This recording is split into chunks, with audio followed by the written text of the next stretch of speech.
বেতন এবং বোনাস হবে না। এই কথাটা রুমের বাইরে গিয়ে আকরাম কোনো না কোনো এমপ্লয়ির সাথে শেয়ার করবে, আর একজনের সাথে শেয়ার করলে সবাই জেনে যাবে এবং তারা তখন আল্লাহ আল্লাহ করবে শুধু বেতনের জন্য, বোনাস নিয়ে তখন ভাববে না। আমরা বোনাসও দেব, বেতনও দেব,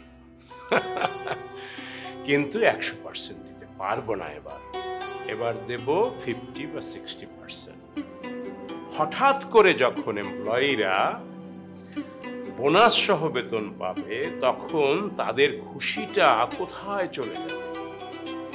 সেই খুশিতে তারা আরো নতুন করে নতুন উদ্যমে প্রোডাকশন শুরু করবে, খুশি হবে, আনন্দিত হবে, আমাদের কোম্পানি আগে।